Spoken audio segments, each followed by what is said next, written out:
Hey, what's up, guys? Hope you're having a great afternoon, and you're listening to the Citizen Watch podcast, the number one source for development news and in-game events and content. I'm your host, Not True Gamer, and with me is my co-host, the Draconic Tire. Hey, how's it going, everyone? Join us as we launch our maiden voyage of our new podcast, Citizen Watch. And so, as the inaugural show of our new podcast, we want to talk a little bit about how we're involved in the project of Star Citizen, when we got into it, what we want to do in it, what are our hopes and dreams of it. So, I guess I'll start. So, we started following the pod, at least I did, started following the Star Citizen project way back in 2014. So, I believe the project started funding or finished funding around 2012, but I found about it in 2014. And the story about how I found about it was a little bit odd. I actually accidentally stumbled upon it. So it was during high school, and I was talking with a friend at lunch, and he had mentioned something about seeing a YouTube video of a space game. And it got me a little intrigued. Now I'm asking, well, what was the game called? And he relayed the events of the story, and basically what happened inside the game is that this guy in about a medium-sized ship, probably akin to what we'd consider maybe a Starfarer today, maybe like a Freelancer, a little less. At that time, I didn't know any of the names. I didn't know about Star Citizen at all, but he said this medium-sized ship was flying through the space, and he was picking on this little fighter. And he was making fun of him, talking over comms, as there was hailing in this game.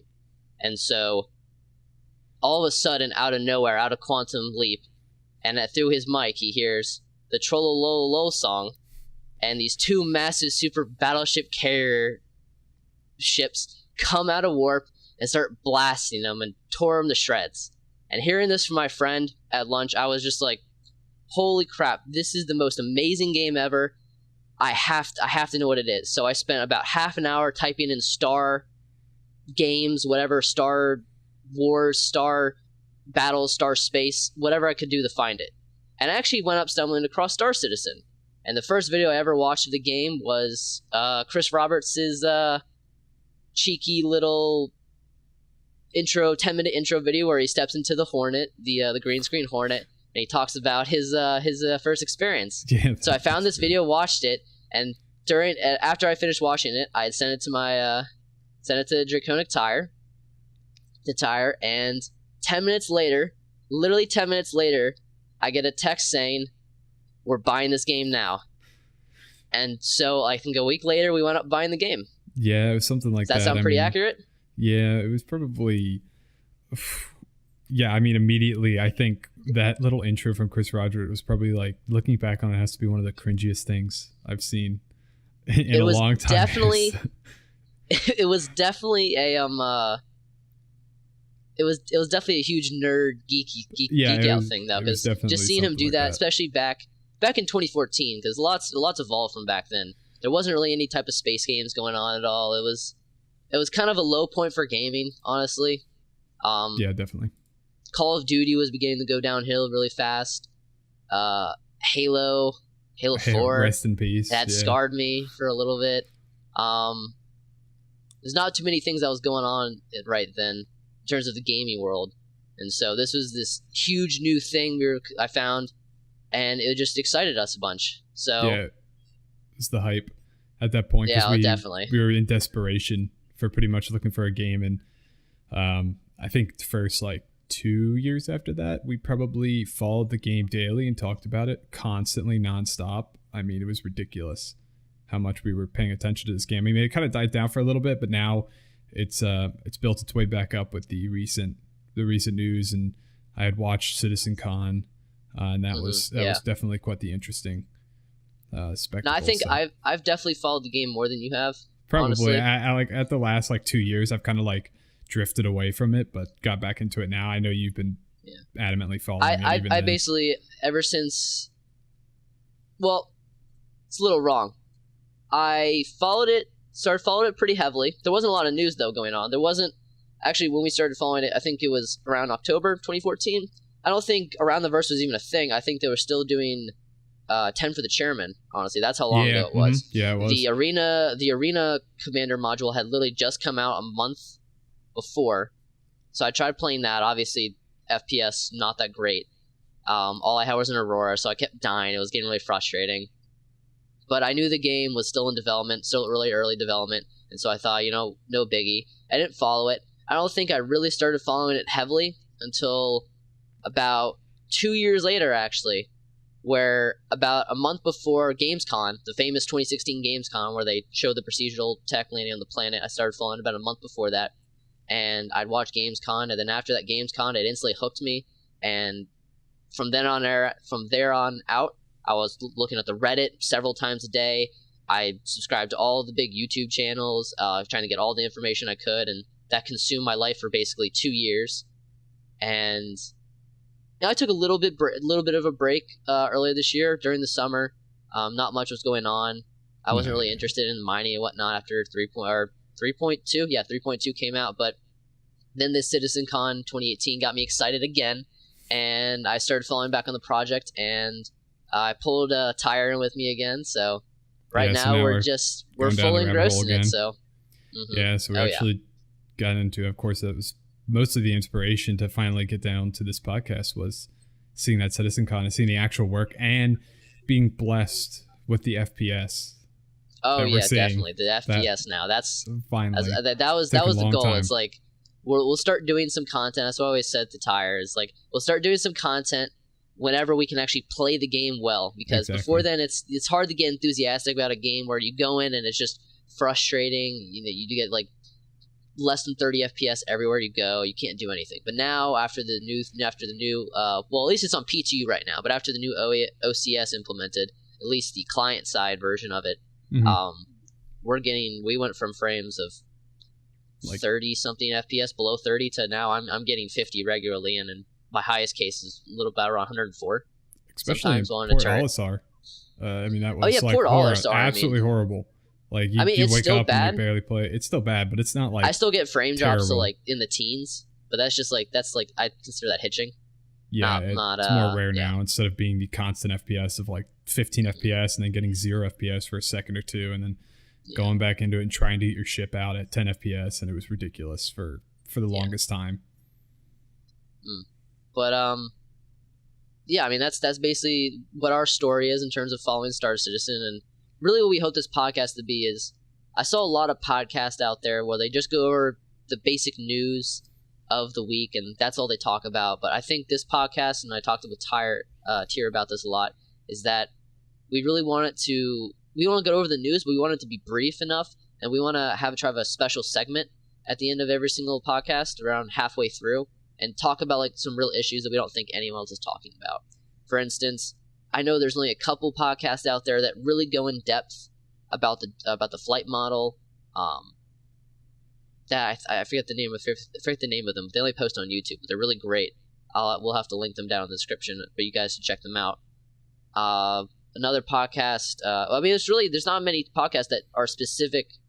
That go into specific details on things. That's what we want to do. I mean, me and Tyre and I were really big into FPS combat, and I have a huge background in PlanetSide 2. I mean, I played PlanetSide 2 for probably 40 years now. I have a little over 1,000 hours in it, so I think that's something I can bring to the table that not too many other content creators have out there, because I think FPS combat and just transitioning to combined arms in space, seamless transition from space to ground warfare. Ground warfare, first of all, has never been done in any game before.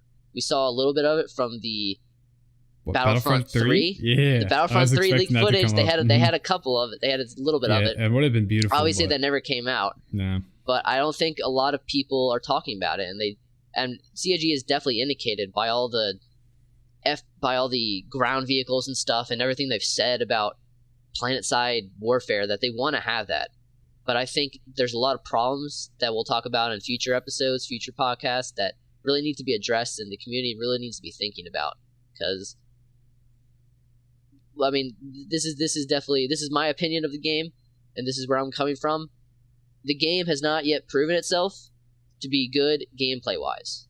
Now, the game obviously is going to be great graphically. We all know that. From a technical standpoint, it's going to be great as well. I mean, they have seamless transitions to the planets. I mean, that's incredible. And they're able to stream. They have the 64-bit engine. They're able to stream trillions of meters of I think it's like trillions of square meters in the galaxy, and no loading screens at all. That's super impressive. But I want them to prove to us that they know what they're doing as game designers, because let's be honest, that's where most games fail. Most games fail in the game design aspect. Yeah, I mean, they have to be fun. I mean, you can't just have a game, it looks cool and there's all this stuff to do, but then you go to do this stuff and it ends up being more of a chore than a leisurely activity. And then it's really, what's the point of playing a game if you're just going right from work to this second chore, second job? It just loses all its entertainment value at that point, and that's where the design aspect comes in. They really have to think about that. It's not something that can be taken lightly, especially at the current point in time where there's not much to do. A lot of people I hear will be like, well, even if they never added anything else, it'd be fine. But I could never see myself like playing this game for a long period of time, even at like the 3.2 or 3.3, even with the FPS increases. It's just not enough at this current point in time. No, they need player-to-player interactions more, I think. The dynamic mission system, that needs to come in. But we'll get to that later. So we already talked about a little bit about our background in gaming. I spent a lot of time in PlanetSide 2. I have a lot of experience in FPSs. That's what I do. I played a lot of free-to-play FPSs. Big background in Halo. I love Halo. Not as much in Call of Duty, but I have some Battlefield experience. Lot more MMO FPS is what I like. I like big. I like big multiplayer games in general. I don't like the smaller FPS designs. Although I will play CS:GO sometimes, but that's a little bit different of a thing. But FPS is mainly my main interest. Yeah, the other thing is Blacklight Retribution. That was a big thing, but it's not like. Oh yeah. There were some game modes that we were able to play with larger player counts, but they were just kind of, obviously that's not really a game anymore at this point in time. But it's definitely, it gives us that futuristic vibe, but it's not not really relevant anymore. But it definitely helps to kind of give us a feel of different FPSs and something, because it was definitely a different take on it, especially with their customization system and whatnot. But it's pretty much our background and whatnot. Tyler, you're the same way, right? FPS is a lot. A lot of FPSs. I did play PlanetSide with you for a while, but I have probably, how many hours did you say? 1,000? I probably only have like 300 at this point. No, I have a lot. I think it's my most played game. Yeah, I think I only have like 300. A lot of it's just spent waiting in the map screen. Yeah, it definitely had its issues, and then I kind of stopped right when the construction update, like the mobile bases and whatnot, whatever they called that update, came out, and then because it just didn't go too well in my eyes anyway. So the last thing about the podcast, really just about like what we want the podcast to be. I talked about how we want to do stuff. We have specific topics about issues we don't think CIG or the community is addressing as much or haven't talked about as much. But the big part we want Citizen Watch to be, the reason it's called Citizen Watch, is we want Citizen Watch to be roleplay sometimes as an in-game news organization in a way. So you guys all know I think it's the Mako or the Korra, I forget what it's called, the Reliant Mako. It's the news van. That's what we really want to do. We want to go, we want to view all the big battles, we want to cover them like it's a real news podcast. Get really immersed, do a little role playing, of course, that's always fun in this game, especially with how immersive it is. And just reporting all the community events. The first person to make 1 million UC, that's a big news story. First Bengal to be found, that's going to be pretty huge. That's when that hits beta. Biggest, yeah. That's going to be one of the big things. So just stuff like that. We want to do the podcast as well from a non-roleplay standpoint, but we also want to go in game as well. So we'll have a couple of different types of podcast or videos that we put out.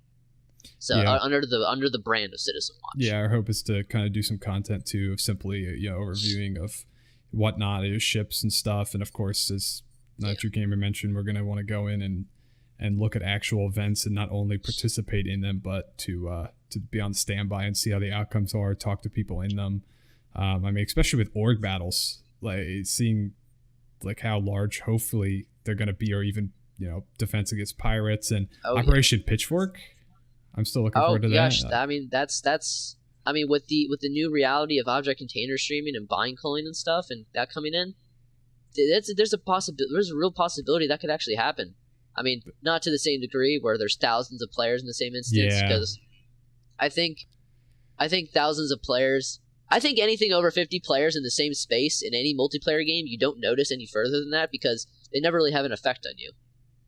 So I mean, you can be around 50 players, but any more than that, and you're never going to come into contact. Their actions are never really going to affect yours at all. To be honest, I don't think so. I think having a couple hundred players in a battle, anything over 200, I think it's not going to matter, and I don't think they have to push it any more than that. I think right now they hold. I think the servers hold. I think they hold 50. The servers hold 50, but the party system in the game can hold up to 64, I believe, which is a little bit weird. But that's probably CIG just planning. Yeah, that's my hope in the future is to have like giant. Of course, I know they split it up into different instances. Is that what they mentioned? They were going to do that because everyone's going to be on. Like you mentioned, the no loading screens and everything. You could see if someone comes in from a different planet, he's going to warp it. He's not just going to appear out of nowhere and just. Well, that's so the instance. The instance talk is what they were going to do before, but now with the implementation, or what they want to try to do with server meshing, try to mesh a bunch of servers together instead of instancing. Instancing before was. Okay. The server detects that there's a conflict going on between two players, and it forms an instance around them. Meaning that if another set of players came into that area where the instance was in the game space, they wouldn't necessarily be able to interact. Now with server meshing, I believe the plan is to allow all the players to be able to interact, no separate instances to be created, so that players can't be in the same spaces and not see each other, or players can be in the same space and not see each other. Because I know a lot of MMOs do that, especially when you go to, like, say a quest giver or whatnot. They enter you into another instance. So if there's 50 people trying to talk to the quest giver and only one person can talk to him at a time, they're not going to have a problem. I think Star Citizen actually doesn't plan to have instances for the quest givers, but there's going to be so many. There's going to be at least 5 or 6 per planet. That's what I was hoping. That was one of my big issues, because if you played Warframe on the Plains of Eidolon, there's this character called Kanzu who pretty much is the one who gives out all the missions. And when you're on a server and there's like a crowd of people surrounding the entire thing, it just kind of drops your frames, first of all. And then it just kind of gets crowded and overwhelming when there's 50, 60, 70 people crowded around one mission giver, not leaving, just sitting there doing like some stupid dances or something. So I'm hoping that they have enough mission givers where that shouldn't even be a problem at that point. Now, is there only one mission giver on that Plains of Eidolon in Warframe, or he's the main one? Yeah, he really does pretty much all of the mission giving. There's a couple other like little things, like you can go around these shops and whatnot, but Kanzu's pretty much the one who does everything for you when it comes to like contracts and everything for that actual area. So it does get really, really crowded. Everyone just stands by the doors and around him, and it just is not. It's really not good for immersion when everyone's like clipping into each other and lagging everyone out. Yeah, we really don't know what the dispersion and the density of players are going to be in the final game, at least even when the full stand system gets in, because we only have 50 players on a server right now. And most of the time, I'll never see a single player when I play. They're always off doing other missions. They're always finding something. You know, space is big, obviously. I'll only see them really at Port Olisar or some of the main ports. So we'll just have to see, especially when Hurston gets put in, because Hurston's giant. So I don't know if Hurston. Do you know if Hurston comes in? Is Lorville the only landing zone going to be available? Or are they going to have like? I'm assuming they're going to have Outpost, obviously, but they're going to have other smaller landing zones, or is Lorville going to be the only one? I haven't heard if they planned on having like any other major ports or cities or anything. I know Lorville, obviously, they showed that off in CitizenCon, and the business. I know that the business district is coming after. The business district is coming in 3.4. The business district is the giant building in the center. That's I believe that's being built for 3.4. Yeah, that's coming later on, and then we get the landing zone, of course. But yeah, right now 3.3, that's not going to be it. No, yeah. Speaking of 3. Unless you have any other topics, unless you have any other thing to say on that. Hello? I mean, other than we're having a little bit of a desync on the microphone. Oh, geez, okay. Is that my mic or yours? No, I'm like seeing you you talking and whatnot, but it's not it wasn't coming through for a second. So yeah, I think it's better now. Okay. I don't know. I don't Testing know 1, 2, 3. Yeah, we're good. All right, cool, good. Just if you want to add anything else on the topic, I think we can move on to 3.3 and not 3.3. We'll live on to the state with the current state of the game and how it's formed over time and everything, how we've seen it. Yeah, it's definitely something that we need to pick up on, especially because not many people address it. They kind of stay in the moment and the time of 3.3 and talk about that, but they haven't really talked about how I personally don't think people have as big of an issue with the game taking as long versus people having an issue with the lack of progress that they seem. Because up until like this 3.3 patch, I mean, the FPS has been horrible. We really don't have much to do. You can mine, do these little missions here and there, but now we're getting mining's locked behind a paywall. Yeah, exactly. Well, as of 3.3, it's finally not because they have the Teach's ship shop. But I mean, we all know the prices are ridiculously absurd for that. We'll get to that a little later. Yeah, we'll discuss that because we're gonna get into the 3.3 news, which is what everyone's interested in. Because now, if you've seen on Reddit, they pushed back the PT release onto live. Well, it's not pushed back, but of course the original period was supposed to be up until the 31st of October, but now it's up to the 21st. Like the 20th. Yeah, the 20th and 21st of November. Let's just address this really quick. The caveat is that just because it says it's going to the 21st doesn't mean that it's actually has to go to the 21st. They could release it any time before then. Obviously, I think the W patch that had just came out, they got patched again. Yeah, the X, I think it's called. The X patch. The W patch was crashing horrible. People were saying they got like 8 crashes in the span of a half an hour. And that's what we had. We had the same problem. We were trying to play Lorville. It was really based around Lorville. We tried to go there and like land so we could go look at the Lorville. You mean Levski, right? Yeah, Levski. Yeah, Levski. We were trying to get the Levski. I wish I was going to Lorville. Well, you kept flying in the asteroids the entire time. Well, yeah, the thing kept dropping us because they mentioned now they changed quantum travel to be limited in the distance. That's why we kept dropping out. Yeah, they did. Yeah. But I guess it's bigger ships with bigger and better quantum drives. You can buy stuff to make you go longer. Get longer distance before you have to drop out and like cool down and respin the drive, which is what we were doing. We got like halfway. We almost went. It's probably like 900,000 kilometers. I think we were getting because we had to make 3 jumps. Yeah. We had to make one jump, the second jump, and then the last jump was like really close to the planet. But it was kind of. I was confused. I thought someone was gonna jump us out in the middle of space or something like that. Did we ever? I think we got the Levski one point. Yeah, we did. We got the Levski. Yeah, we didn't actually go. We didn't go the Levski. No, we crashed 2 times trying to get the Levski, but we went to Levski. But then we went to I think we did crash. Yeah, you're right. We wound up going to Selen to the Korea for our first FPS mission, which is, I mean, let's be honest, the AI sucks.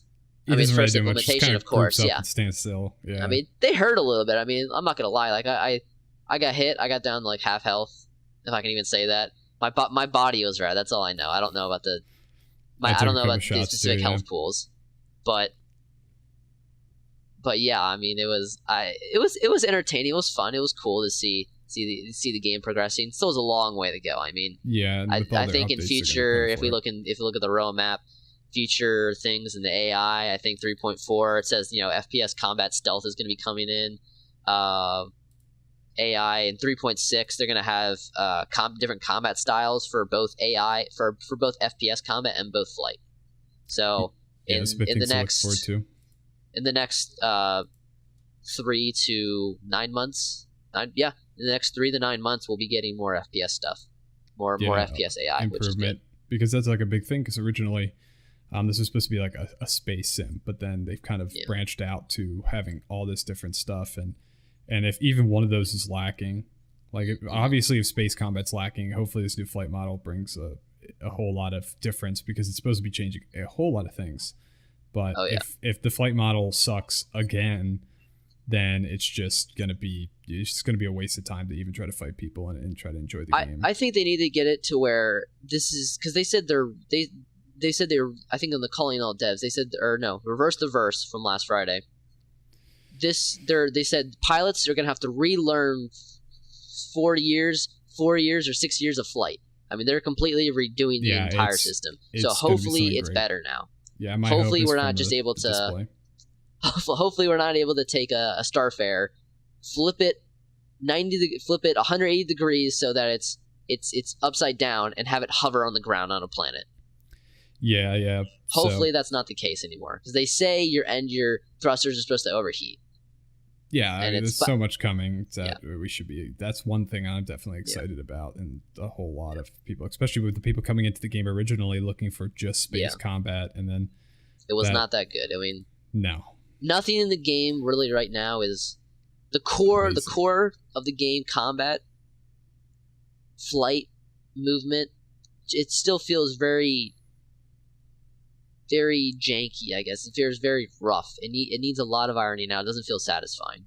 So they definitely need to fix the animations for just FPS walking in general, and they need and hopefully this new flight model, the foundation is good, the base is good, and they're going to be able to tweak it and further move on to having ships feel differently, because that was the real problem, is that ships just didn't feel different at all. No, they were all kind of trashy, and they felt the same, and they weren't rewarding for players who understood the mechanics more, because everyone could kind of do the same or similar things with their fighters, and hopefully this will pretty much change everything. Yeah. So like we were saying, the patch was supposed to release 3.3 was supposed to release what, early quarter 4 or end of quarter 3, right? That's when it was supposed to release, end of quarter 3. So the end of October, right? I think end of September. Yeah, end of September, but then it was supposed to release, and then it was early Q4, and now we're going into mid Q4, because it's Q4 is what, October, November, December. It's already Q4. November. You're right. Yeah, this is the 1st of November. Wow. Yeah, they're really behind. They're over a month behind. And that's one of the big issues I heard. I was listening to the Redacted podcast for a little bit. One of the main concerns was, it wasn't really a concern. They kind of dismissed like, oh, this is the first time in the quarterly system that they've missed their deadline, which I kind of think that's a big thing, considering. Well, I mean, it's good. I mean, they've managed the. Hopefully, this is a one-time thing. Hopefully, this is an exception. Yeah. Hopefully, this has not become the norm, because I liked, as much as I don't like them rushing to get stuff out on time, we need quarterly updates. We need some kind of promise. We need regular content drops, because without that, they've even said it themselves. CIG has said it, that it keeps them on pace. It keeps them on track. It's kind of like the publisher where there is no publisher. These dates set a goal, and they have to meet that goal. Yeah, definitely. Now, do I want them overworking, or I'd rather have them hold stuff back or implement it, as long as it's not crushing or anything in an unfinished state, than just not release anything for a year. 2017, we're looking at you, and finally have it out at the end of the year. You need to release some stuff. So hopefully 3.3.5, which is supposed to include Hurston, comes out really soon as well. So yeah, I'm guessing the PTU the PTU is going to go live, I'd say in less than 2 weeks.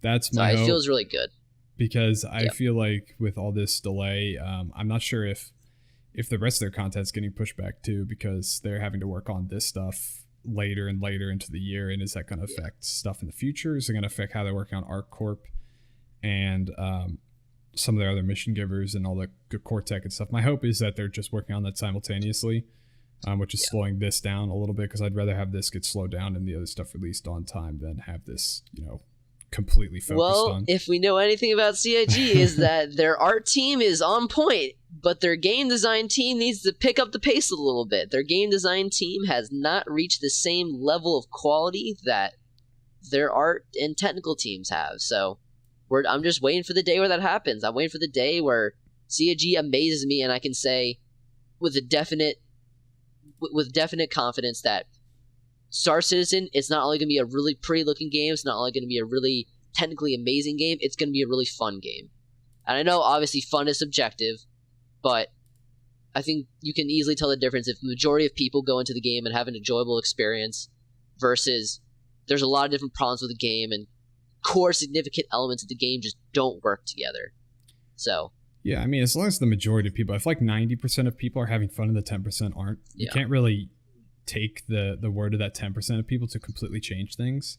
No. As long as 90% of people, I mean, if it's like 50-50, that's kind of different because I'm sure you have things to improve on, but it's just as long as most of the people are having fun, we should be fine. Hopefully, it's probably just the people who are getting picked on and getting attacked by pirates all the time that say it's not fun. That's probably what's going to end up being the people who like run their ship into an asteroid or something.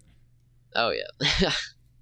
So you want to move on to 3.3 and the ships and stuff and the vehicles released in it? Yeah, sure. To kind of give you a little bit of background, Star Citizen, the alpha of 2.0, which was the release of the first persistent universe. Is that right after Star Marine, or is that before Star Marine? I actually forget when Star Marine. I think it's before Star Marine, right? It's before Star Marine. So Star Marine, the first implementation of Star Marine was 2016. 2.0 was 2015. Yeah, it came out in December 2015. 2.6 was Star Marine. That came out a year later. Came out a year later with, I believe, it became a Star Marine, and it came out with the new changes to the flight model again. So we had that change. And then 3.0, which is the planetary surfaces, which is being able to land on the moons and whatnot instead of just being able to fly around space, was December of 2017. So that was pretty much what built the base. It was like late December, I believe. I think. Do we have it on the doc where when 3.0 came out? It was the 23rd of December, so it was like right before 23rd. Christmas. It was literally the day before Christmas, or Christmas Eve. Yeah. Wow. So they were like probably pushing this out right before they were getting their yearly break for Christmas, and that was just not. Hopefully that doesn't happen again this year. Hopefully we get 4.0. Although 4.0 is looking like it's going to be delayed into late January at this point, which sucks. Yeah, that's what my thoughts are right now. Hopefully they kind of get back on track and get things so not everything is pushed back by like a whole month. Hopefully things slowly start to pan out. So, but yeah, I mean, like the next couple patches, they can get slowly back further. They can maybe like half a month late on the next release, then a couple weeks late on the next one, and then finally get back on track. Hopefully, we'll see. We'll see what happens. But we need to make sure we hold CIG's feet to the fire on this one, because they did promise that they'd have these quarterly releases, and they need to stick by them. That's the promise they made the community, and CIG has a big habit of breaking promises a lot. So they keep telling people stuff that they cannot follow up on. That's probably another big thing with people complaining is everyone, they're like, well, it's probably going to be out here, and when in reality it's like months later. So it just ends up being like this complete disappointment over and over again, especially with Star Marine. For those of you who remember Star Marine, what was that, 2 years delayed? 2 years? It was about a year and a half. I remember. Yeah, I remember. Yep. It was supposed to come out mid 2015, came out the end of 2016. Yeah, that was probably the biggest disappointment at that time, from scrapping their original project to delaying it indefinitely to finally redoing it, and that was just disgusting. But that was past. But now we're actually excited for the 3.3 patch, and that's what's important now, because that we originally thought it might come out yesterday, because that was when their PTU thing. But considering what the W patch was, it was pretty much obvious that they are not even ready, especially even with the X patch. I tried that a little bit and I still got crashes around Levski. I landed. Okay, because I haven't downloaded it yet, so. Yeah, I wanted to go land because I want to do a little bit of a video on Teach's Ship Shop, and I just crashed after like 15 minutes of getting to Levski and stuff, and I just couldn't do it anymore. I was just going to wait for the next update, which hopefully that comes out sometime soon, where they fix most of the stuff and kind of get things ironed out. All praise the Delta patcher, because by God, that was a great implementation they had. When did they implement that? They implemented that. They implemented that last year. Yeah. Yeah. Last year for 3.0. Yeah, it was for 3.0, because then we get the quarterly patches 3.1, 3.2, and now 3.3. You don't have to re-download the entire game, all 45 or how many? It's like 40 megabytes or something, or not megabytes. I wish it was 40 gigs. 40 gigs. Yeah, and then it's only getting larger and larger as the patches go on content. So, yeah, that's probably one of their biggest successes is that patch. But now we're getting to 3.3 in the Q3, but now Q4. As we said, it was meant to be released the end of Q3, and now it's early Q4. Probably going to be released mid Q4, and then 3.3.5 is on their on the roadmap it says 3.3 is the start of Q4, which is so I consider not. the start of Q4 the latest you can consider the start of Q4 to be the first month. Yeah, so they've already passed that. So that's already passed. So it looks like 3.3.5, unless they come out with some miracle and merge the two patches, is probably coming out sometime closer to the end of November. Maybe we'll see it. Maybe beginning of December, or even with the 3.4, it might get even pushed back to 3.4. So that's our hope to have that. But yeah, I mean, you're here for the good news. So we're going to tell you about it for those of you who aren't as informed and up on the roadmap. We'll obviously leave a link to the roadmap you can check out. Roadmap's updated every single Friday, or supposed to be. If there's like a big holiday or something, they're not going to update it. I don't think they updated it after CitizenCon. I don't remember. Back last month, but I think this is last updated August 26th, so it's supposed to be updated tomorrow. So we'll see what happens with that. So do you want to, Tier, you want to go over the ships right now? The new ships coming in the 3.3? Yeah, this is probably what a lot of people, especially from CitizenCon, we saw the Anvil Valkyrie, which is, as they mentioned, there's no cargo space, so we don't get to see any of that. It's a troop transport and gunship, really. Yeah. It's meant for dropping people down, and then just providing fire support after that. It's the Anvil Valkyrie. It's a little bit different from a lot of the other. Yeah, from a lot of the other dropships, right? Yeah, you could hold. They said you could hold vehicles in it. You can't put any other ships in it. It's not big enough, and you can't even store any cargo, which kind of confuses me, because I know someone was talking about how they wanted to have, with more and more ships being implemented, they need to specialize more, because you can't just have like 3 ships that basically do the same thing around the same price point. But then the thing is, with no cargo hold, I mean, you're dropping troops off and stuff. I mean, really nowadays, you see like even our kind of troop transports from any kind of country on Earth, we see the use of troop transports carrying something, whether that be, a box of rations that they're going to drop off, or maybe some more ammo for, tanks or for the troops specifically, or weapons or whatnot.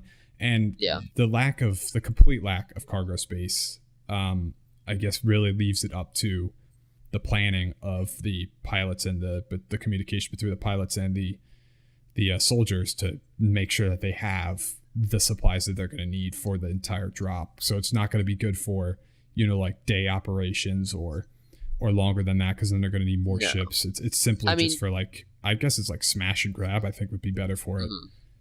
I mean, it's a huge ship. I mean, they said it can't even fit into the.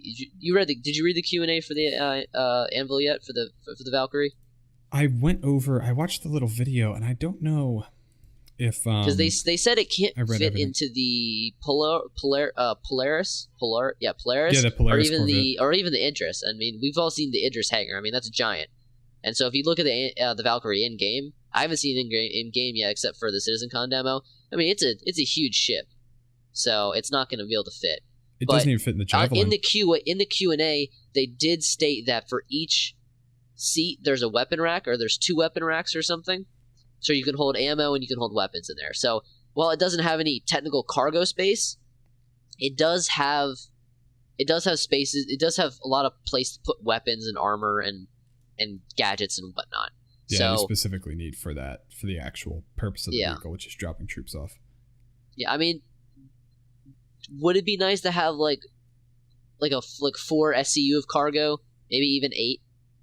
Yeah, something to hold a little bit. It would help, like maybe even like a container or like a panel on the side that they can open up and store extra magazines even. Yeah. It doesn't have to be physical cargo, like being able to store minerals or whatnot, because that's not its use, but something at least to give it a little bit of more viability in combat to help its troops. Well, I mean, if you want a lot of cargo space and be a troop transporter, just get the Hercules. Yeah, buy the big. Massive. The Hercules is the big. What is the equivalent to in real life? Oh, what is it called? Oh, it's not the 130, is it? It might be the one. The AC-130. I know that's more of a gunship, but I don't know. I think there's a variant of that, but I know what you're talking about. It's massive. Yeah, and it's just used to drop tanks. You see it all the time in Michael Bay movies and crap like that, and any kind of like military movie you see it. So yeah. All right. So So, well, I mean, Yeah. right here it says it can't even fit in a Javelin either. No. So Idris, Polaris, Javelin, it doesn't fit in any of those I mean, ships. we don't even know what the Javelin's hangar is going to look like. I mean, I'm surprised that Javelin even has a hangar. So. Yeah. I think it's probably going to be small, relatively small. But of course, now we're moving on to. I think we should say the biggest thing for last. We'll talk about the Mustang reworks right now. Yeah, we'll talk about the Mustang reworks, and then we'll get to like the big release, the Kraken, and stuff. So you own a Mustang, don't you? I used to own the Mustang before they did the revisions on it, which is obviously coming out this patch. And they showed it off, and I'm kind of regretting it. I actually said took it into support to ask. I'm like, can I like downgrade my package and get like some in-store credit that I can use to upgrade later? Because the new Mustangs look so good. They're just like, if you go look up an image of them compared to the last one, it's not like a huge like form change, but just the implementation that it's just so much more sleek, and it just has that blocky feel to it that just gives it, I don't know, it's just something about it. Like I wish I had the Omega, which was it's just something about it. It just looks good. The Omega looks really nice. Although I like you looking at the roadmap, just the regular consolidated Mustang Alpha, like the color scheme, really like that good. Black with that orange. I think that looks the best by far. But I think that's just the general overtone for the Mustang series. Yeah, that's that. I mean, that one is, I think, the base model, right? It's the Alpha is the most basic and cheapest one. The Omega is something that you got special with if you bought like an NVIDIA graphics card. Mm-hmm. But you didn't. I completely upgraded that to like a 300 series, and then right now I have a Drake Cutlass, which I guess at the same time kind of not. Yeah, don't trade the Cutlass, man. Like, the Cutlass is it's so good. Is the best multi-role ship right now. Yeah, it's just great. But I'm still jealous that some people are going to have this Mustang Alpha and all the different Mustangs and stuff. But yeah, that's it's definitely time that they did something for it, because no one liked the Mustang. Every single time I heard the Mustang, I was just like, ugh. It was kind of like that basic, like dirty, like. It's just that fighter that you could start with. It just wasn't that great, and it's kind of at that point you might as well just upgrade to like a Gladius or an Avenger or something. It seemed like one of those knockoff cars you see. It seemed like it seemed like one of those cube cars that you find in real life. Soul? No, like just like the really boxy cars. Just like in general, they all look square, but then there's just some it's like they're not meant for aerodynamics. See, they're not meant to perform well. They're not meant to good gas mileage. They're meant to just be different. That's all they're meant to be. They're meant to look like a box. So it's pretty much that. And then, there's not much more for the Mustangs. Obviously, the visual update is the biggest thing. The revised Constellation Phoenix. I actually haven't gotten to see anyone using the Constellation Phoenix. But I know there's a luxury variant, and then I've seen inside of it. I mean, it's cool that they still have a giant cargo space underneath where the living is, but we still don't really know the significance of luxury gameplay and what these ships will really do. I mean, they've said a bunch like, having this nice space and having all these things, NPCs will be attracted to it or whatnot, and you'll be able to pay more. I guess they'll base it less off the stuff you have in it and more just off the ship, more just off the hull. I don't know how it's gonna work. That's what it seems like gameplay is gonna be. That type of gameplay doesn't really interest me at all. No, it's just kind of, I'm more into the combat as well. I'm more into combat and exploration. Yeah, because I knew we originally wanted to do mercenary work and bounty hunting and stuff. Yeah, I still want to do mercenary work. Definitely mercenary work. I'm still is definitely my main thing. So that's why we kind of stuck with the. I kind of stuck with the Cutlass because it has so much in it. It's got you have weapon racks and places to sleep and plenty of cargo space. But, best multi-row ship out right now. Yeah, but I'm gonna get back to land vehicles for 3.3. Oh yeah, land vehicles. So all the new Cyclones came out. Well, no, there's 5 variants to begin with. There's the base Cyclone, and then we'll go down the list. So we have the Cyclone AA, which is obviously anti-air. I haven't seen this in game yet, and I haven't seen anyone shoot it. I don't even know if is it even in the current 3.3 build on PTU? I don't actually. I can actually really quick see if 3.3 any of it, because I haven't heard anyone talking about it at all. No, I would have thought that we'd seen some videos or something posted of people shooting aircraft with it. I've definitely seen the Cyclone TR, the Cyclone, the one with the ground, the anti-ground weapon done, but I have not seen the AA one yet. So I think it's in. It's just people just don't use it because I mean, like how much like in atmosphere combat are we seeing like right now? It's really not. We're not really seeing any combat. I mean, any kind of combat between players is extremely rare, and usually a lot of times you see these big battles that happen. I mean, they're planned out, so it's very rare. Which I hope in the future the dynamic mission system, like I was saying earlier, hopefully that fleshes it out and we get more of those consistent fun fights. So and even larger scales. You know, the rest of them is the RC, the racing variant. Just I think it has a boost, goes faster. Yeah, it goes fast. I think that's it. Yeah, I think that's pretty much it. It probably better handling. And then there's the RN, the reconnaissance one, which, to be honest, we don't know a lot about scanning yet as well, and this could just be the Cyclone variant that it's be tough, go fast. No one might use it because all the others just might be better to have than having this RN variant. So I mean that's what happens a lot of times in games. I mean there's the meta, especially a lot of stuff in the same category are very similar. People won't use all of it because there's no point because you'll just find the one that's the best. That becomes the meta, and that's what everyone uses. So we'll have to see what happens.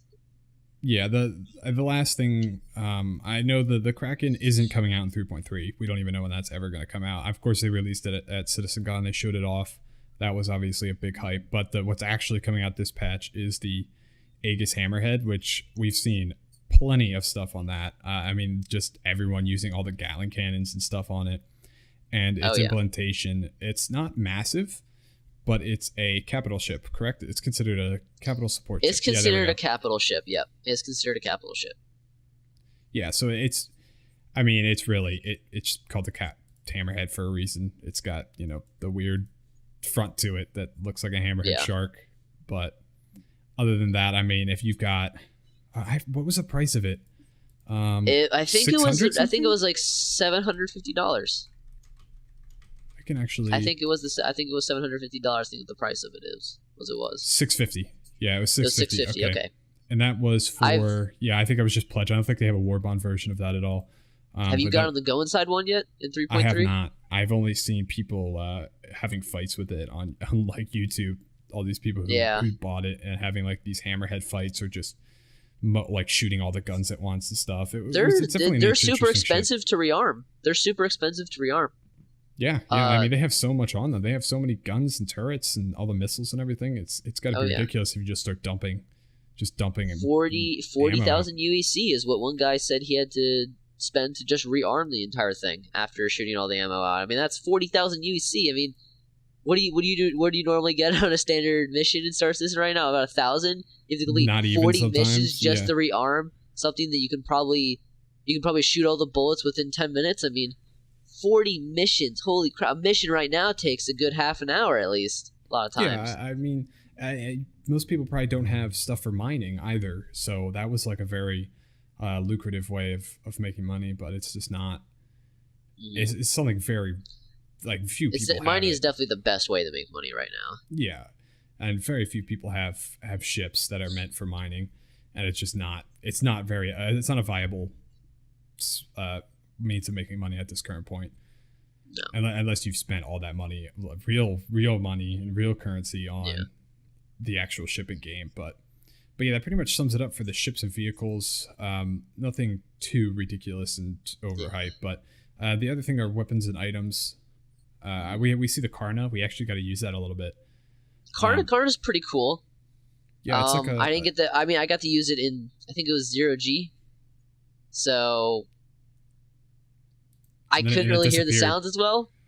And then disappeared. Yeah, and then it disappeared. That's a huge problem that I've had since 3.0 came out. Is that I'll switch from my weapon, even in Star Marine. I'll switch from my weapon, and my primary will just be gone. There's been a lot of times in Star Marine where I've been left with only a pistol, and I'll restart the game and I'll delete my user folder and everything, and still nothing happens. So that's why I just stick to the PU now, because Star Marine and The Arena Commander. I mean, those are they're a joke. Let's be honest. I mean, there's nothing going on with them right now. They've been completely pushed to the wayside. Yeah, that's just, this weapon is something you can easily just pick up at the weapons depot, and then it says nothing magical, nothing special, and then we see the Dominant series for Hearthstone Dynamics, and then the Attrition series from also Hearthstone Dynamics. This is probably getting ready for the Hearthstone Business District and stuff, where they're probably going to have more, brand focused in Hearthstone, as we see. And then, but the big things are, we sell rest stops too. Those are really rest stops are in. I have not been to one yet, but apparently they're in. Yeah, they're really interesting. I mean, they have places to refuel, repair, I believe. And then what I want to know advertisements. What I want to know is, I mean, other than that, what's the gameplay around them?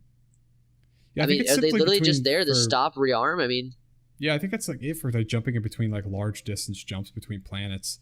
I think it was there for. I mean, is there going to be like any, like? I mean, because I mean, I see that I see that getting irritated. I mean, strategic. I mean, I don't think you can really capture them, but it's. I'm thinking in the future, it's just going to get annoying. I mean, you have to, because you can't quantum fully because you run out of quantum fields. So you have to go and stop, and you have to do this. I mean, there should be some kind of.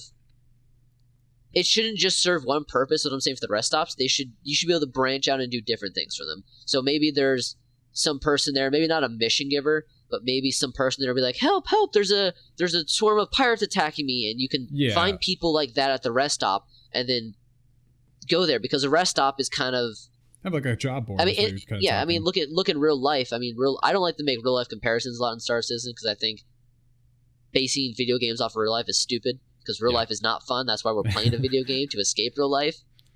But I think this is an exception, is that in real life, rest stops, I mean, you'll find people from, especially in America, you'll find people from all across the country there. I mean, there can be anyone from any different state. I don't know about how it works in other countries. I know other countries, they're a lot smaller and they usually take trains. But in America, where you're driving on the highway a lot of times in cars, rest stops, I mean, you'll find people from everywhere. And so hopefully we'll find people from different planets, maybe even different systems at these rest stops. Yeah, maybe some. And so they'll be able to tell us some interesting stories. Yeah. So I hope there'll be like posting a job board in there even. That'll be a good idea. Like having like a wall, like a digital wall, or someplace where you can attach your mobiGlas to, that gives you some more missions and whatnot. Because I don't see myself like having a ship that's not equipped to quantum jump between planets, because I feel I'm gonna get a better quantum drive for my Cutlass, and hopefully like a bigger tank or some take up some of my storage space with some quantum fuel or something along those lines, because I don't want to stop at a rest stop every time I want to jump between like Hearthstone and ArcCorp. No, I mean, that's just going to get annoying. I mean, you have to think about the 10th, the 50th, and the 100th time you do things in video games. I mean, stuff's pretty cool a lot of times in the first few times, but afterwards it's just, all right, can we move on, please? Like, this is just getting annoying. I mean, bravo to the people that can tolerate that stuff over and over again, but I think the vast majority of gamers out there, it's shiny for a couple minutes, but it's a one-trick pony. I mean, you get bored of it really fast. I think that's a huge thing Star Citizen is going to have to overcome and have to keep in mind, is that this immersive factor they keep trying to go through. I love it, but it has to be done right, where it's not irritating to players. Yeah, because otherwise you're going to get people rage quitting the game because they have to do an animation every single time they want to do something or whatnot. Right now, I think they have it down pretty well, pretty pat, but stuff like the interaction system, like there needs to be a quick action for F instead of having to hold down F every single time you want to do something, I believe. Yeah, I think they talked about it a little bit in one of the Calling All Devs. I think they said that they actually had something planned to not have to hold down F and click on things. Like it was a while ago.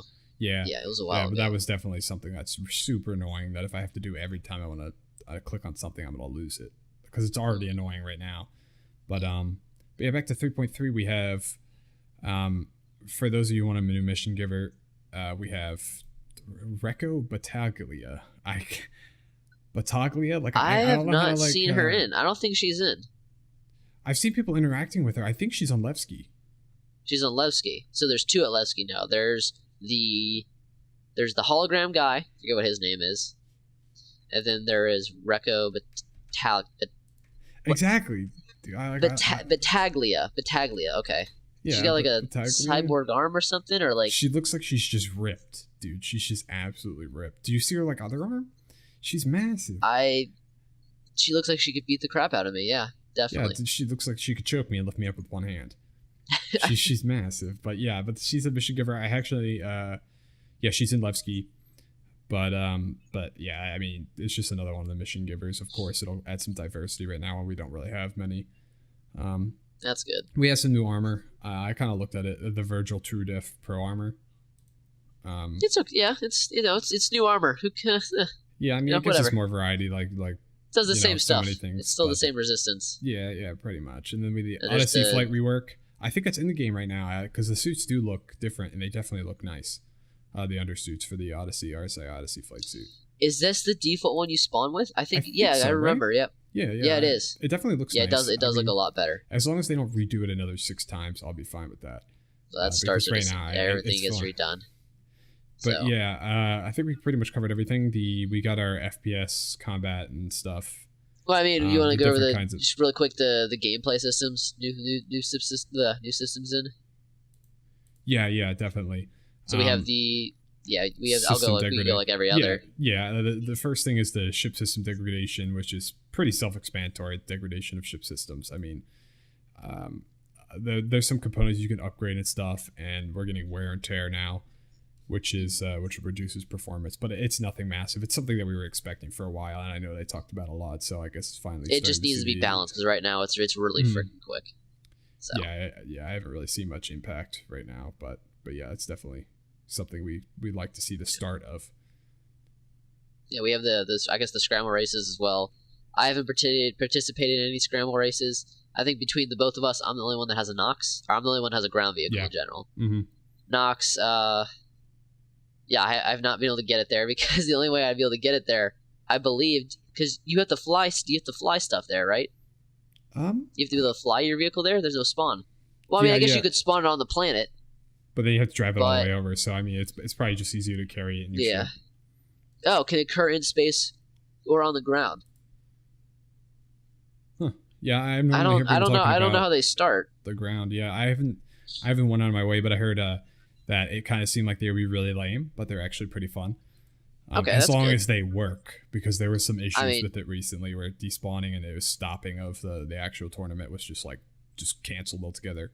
But hopefully they flesh it out, and it seems kind of like a throwaway gameplay system, honestly, to me. It's really not something maybe, but hopefully in the future this will become kind of like the side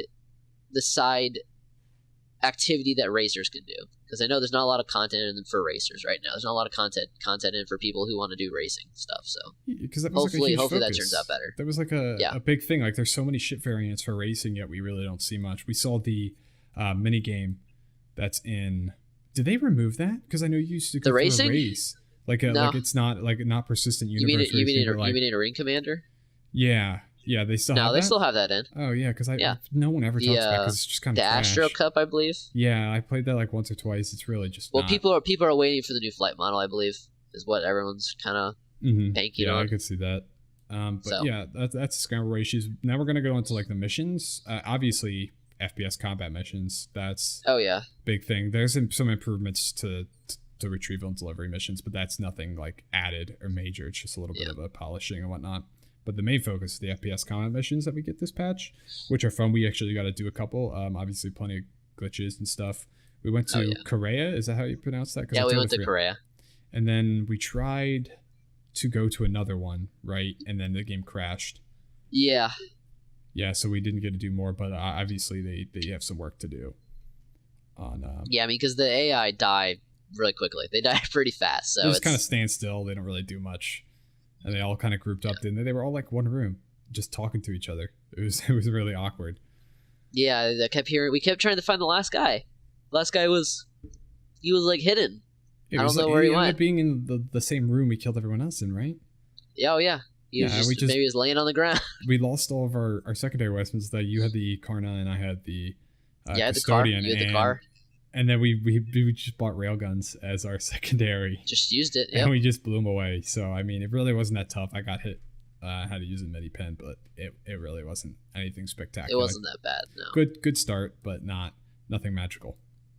Yeah, it was like the first time. It's like the first time for anything. It's wow, this is cool. So I remember the first time we went into the PTU 2.0, and we went through the what is it called? I can't remember.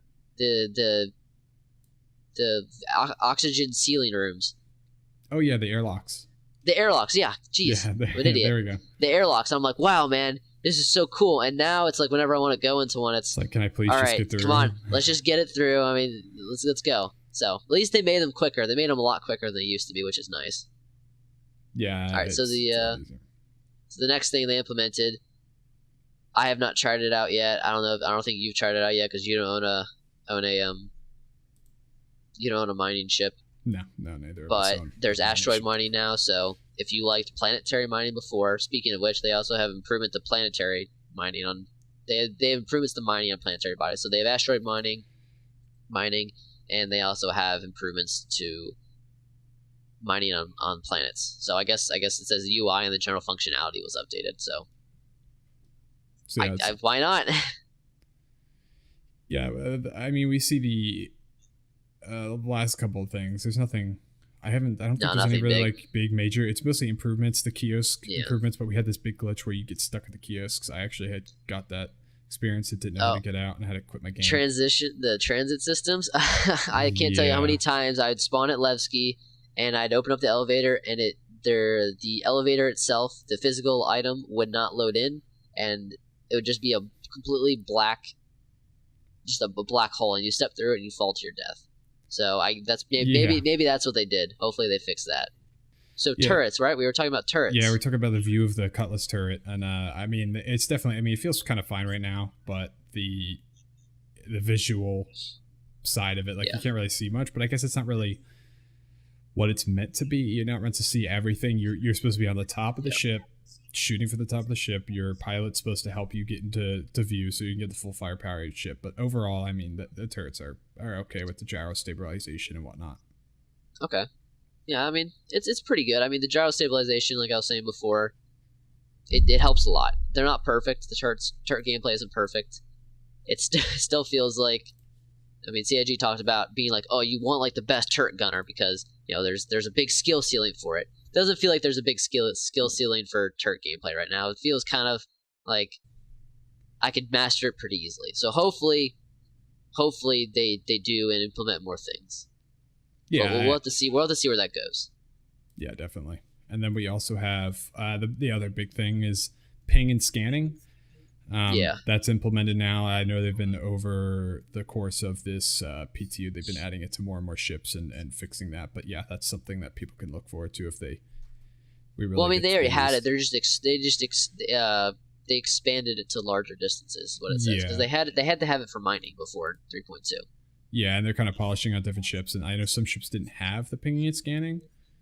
Yeah, I think they were having some issues with it, but now it's kind of getting worked out. But yeah, that's overall that's pretty much the gameplay aspects that we're going to be seeing. But obviously, what everyone's the most excited about is the tech. Is FOIP. Everyone's excited for FOIP. Yeah, everyone's excited for FOIP, even though it's a total gimmick. That's the best new feature out, guys. FOIP. You can talk with your face.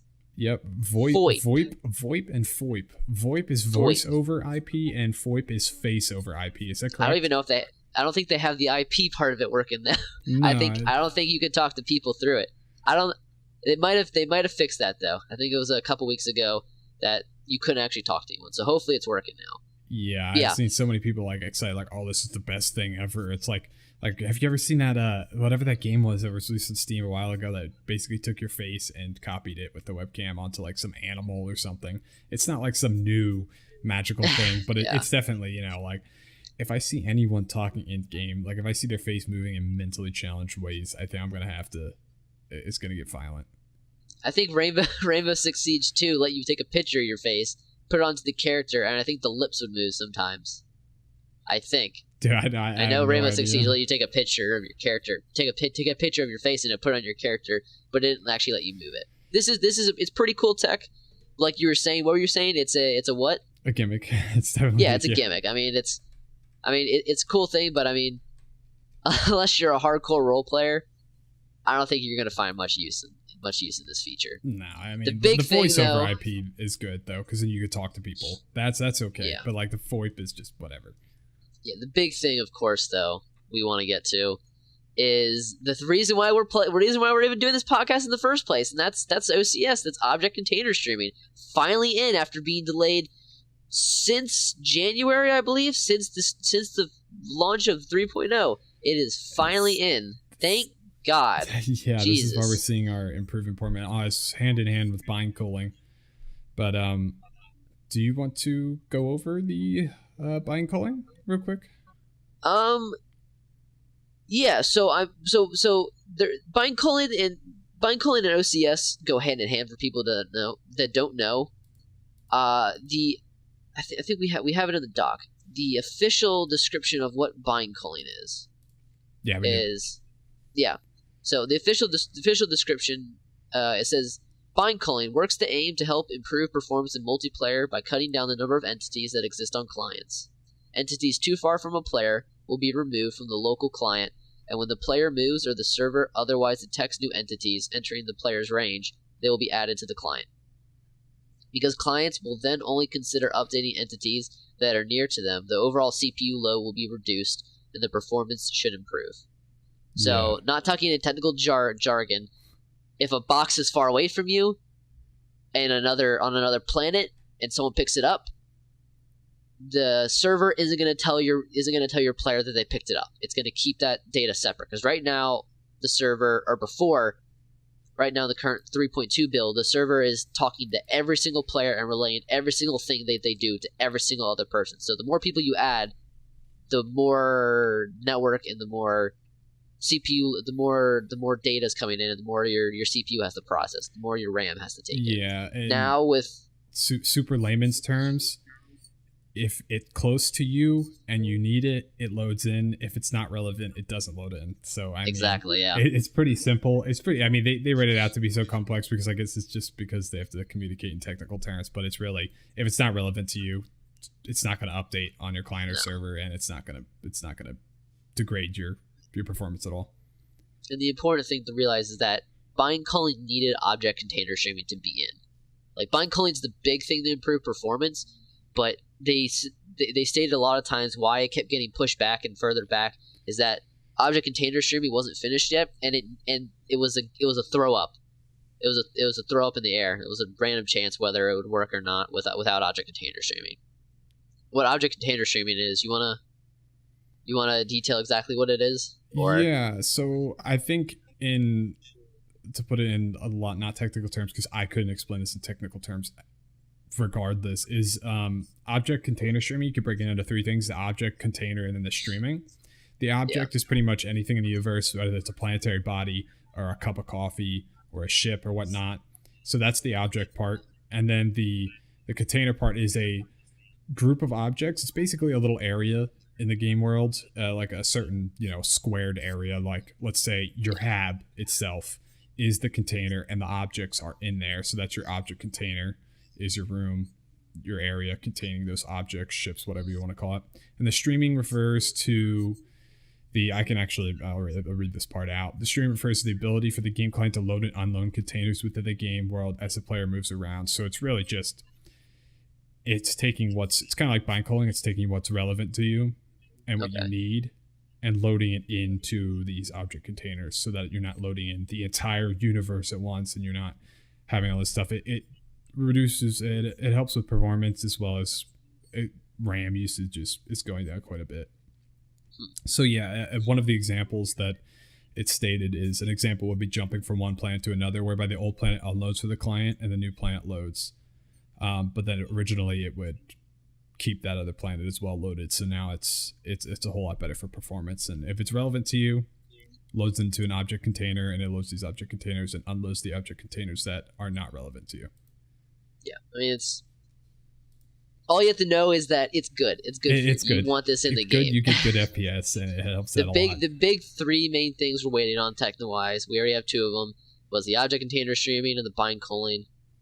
And the last thing we need to have every single system in and to have multiple planets in is not multiple planets, to have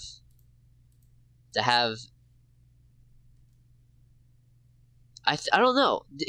So basically, to have multiple systems in the game, we need server meshing. What server meshing is it combines a bunch of servers and seamlessly stitches them together so that you can go from one server to another.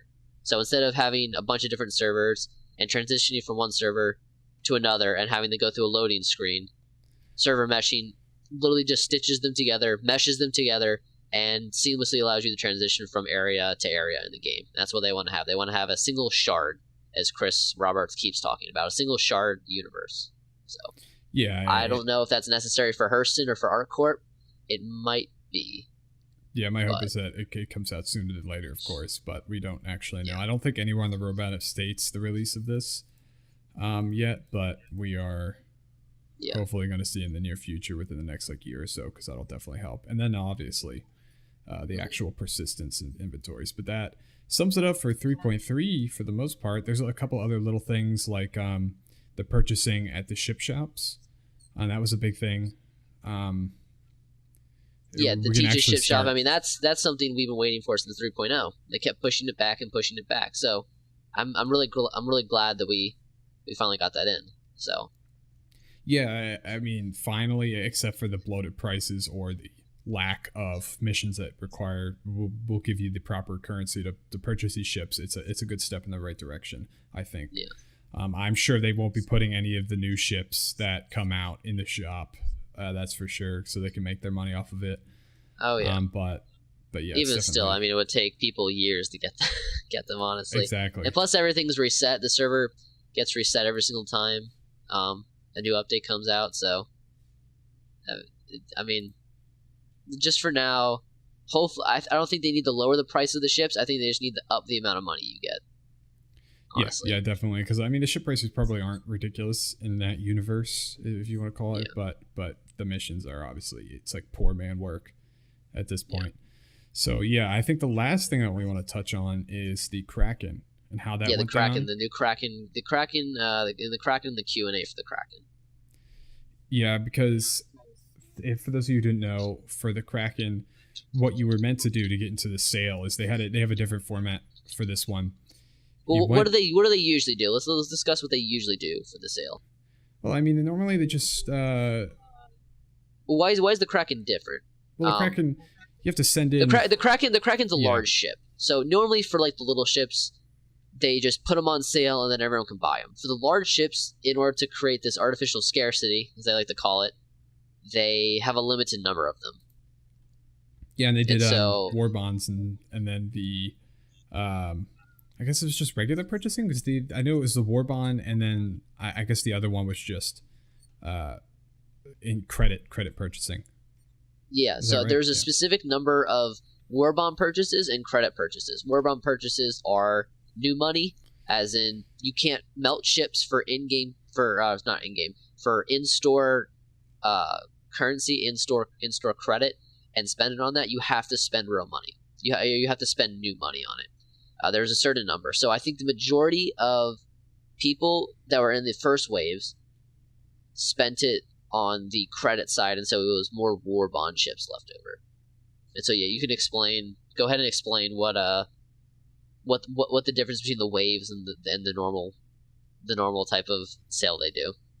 Right now, I mean, for the Kraken, they had wave 1 through 7, and 1 through 6 was the exclusive purchasing. If I remember correctly, if you got on the wave 1 through 6, you were guaranteed a ship. Yeah, you were saved a ship in that spot. It's not like it didn't really matter if you were wave 1 or wave 6. You still were guaranteed a ship. But then wave 7 was a free for all, pretty much, where you weren't guaranteed a ship. It stopped the spamming F5 over and over and over again. Yep, and everyone was trying to get their hands on a ship. But the biggest part of this is how they went about actually choosing the waves, and that was. There's a little bit of controversy around it, yeah. Yeah, it was. You had to write an essay or a role play for why you should have the ship or why you want it, and it was up to 1,000 words. I know it was mentioned a couple times, 1,000 words, and you sent this in, and then they would. I'm sure they read them, Yeah, I don't think they read all of them. I mean, there had to be I'm thousands. sure they read all of them. You think so? No, sarcasm slash S. I think what they did in order to like ascertain as to what was the who wrote the best paragraphs, best like why I want this is they had a program look for the number of words used, number of different words used, so you could just like hold A down and press space over and over and over again.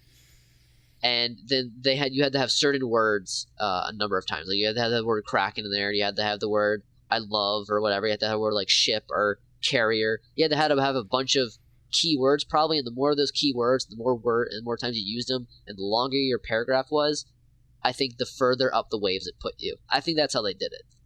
Could I be wrong? And they just chose the paragraphs with the most amount of words in them. Could be most amount of characters, probably. I should have started spamming. But I heard Failure to Report. You ever listen to him on YouTube? Yeah, I listened to him a little bit, yeah. He said that he only typed in one word, and he got into wave 2. He typed in interest, and that was it. And he okay, then. He got into wave 2. So he says that he claims, of course, that it's probably they just picked the people who have spent a lot of money on the game. And they're like, you're rich, you spent a lot of money on the game, good, you get a ship.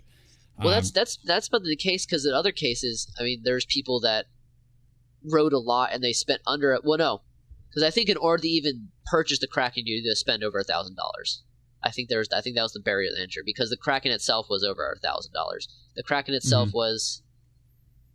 Do you know how much the Kraken was? 1,650 credit and then 1,400 war bond.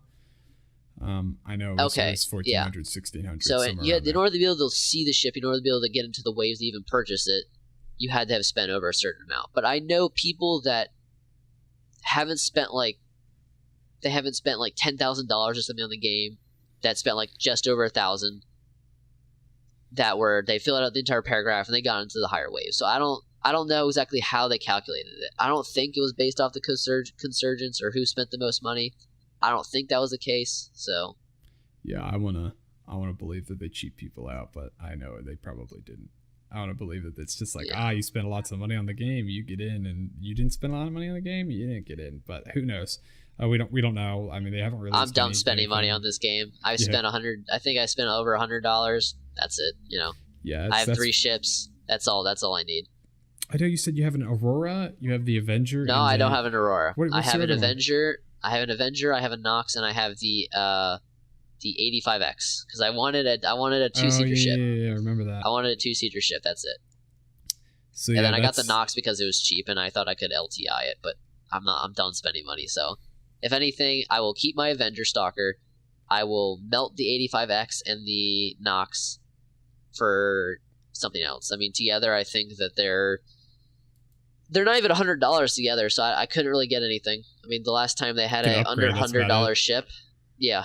I mean, yeah, I could probably upgrade my Avenger. That's it. But I want to keep the Avenger because I like the ship a lot, and they just redid it, and it's really nice. So yeah, they're gonna give you your better sucker punch cannons too.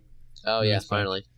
But yeah, I mean, that's been like years. That's the Kraken sale. I mean, a lot of people are hyped for it because it's a capital ship. It's like a janky aircraft carrier for like civilians. So if you're planning on, you can't buy the Kraken anymore, but no. I'm sure they'll have it.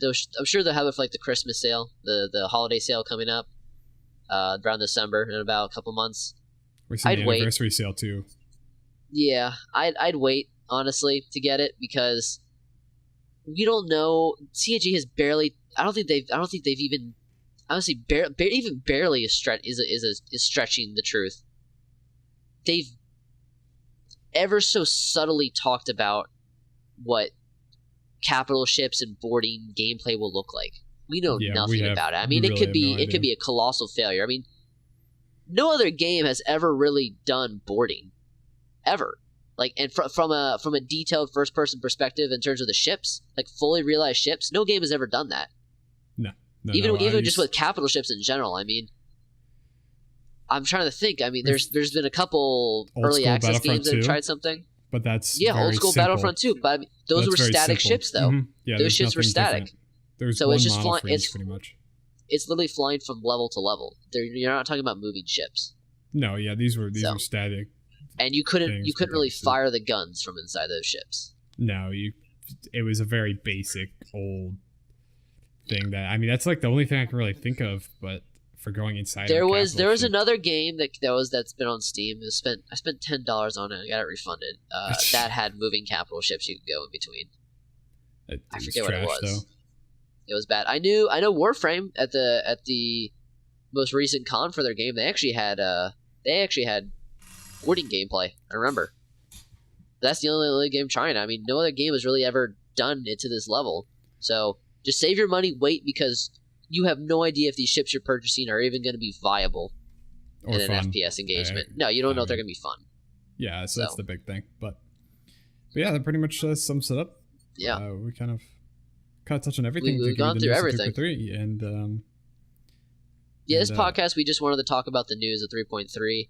Future ones will be definitely different. We'll be having a specific topic we want to talk about at the end. So we'll get through the news pretty fast. We'll go over the standard things like calling all devs, around the verse, reverse the verse, and then we'll do our special segment at the end. Yeah, we'll discuss a topic, and that'll pretty much take up most of the podcast.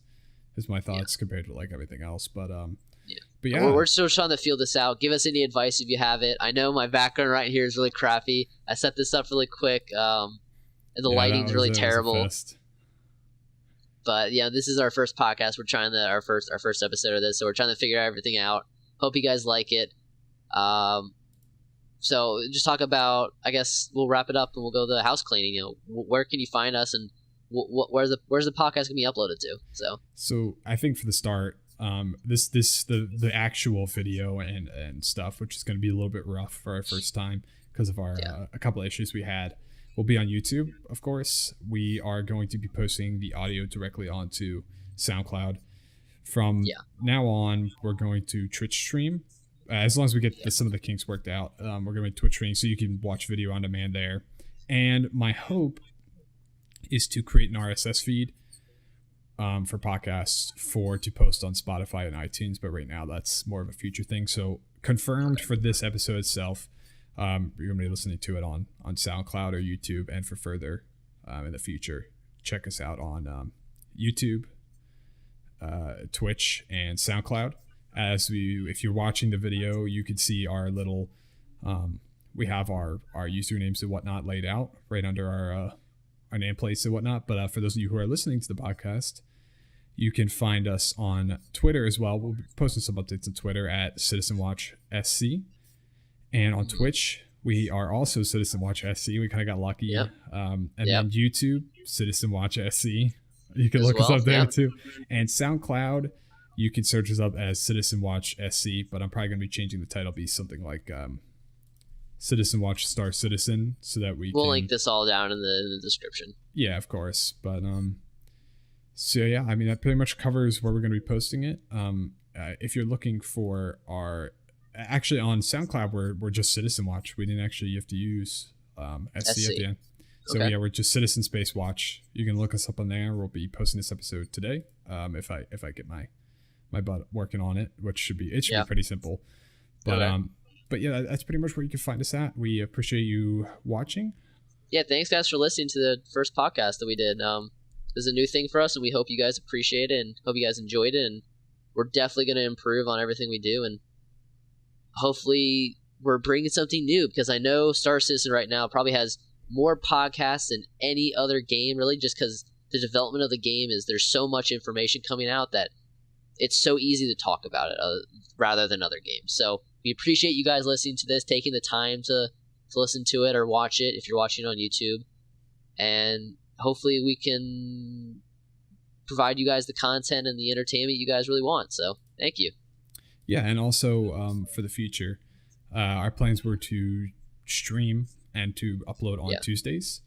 I think it's around 2 o'clock. Was that right? So we'd be streaming Tuesdays at 2 o'clock EST. Eastern Standard Time. Yeah, I probably should keep that in there just in case people don't know. But, yes.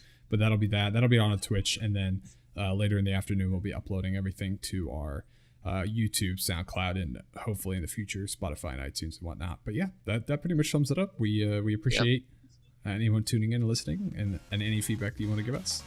And I hope you have a great day. All right, thanks, guys. Have a good one.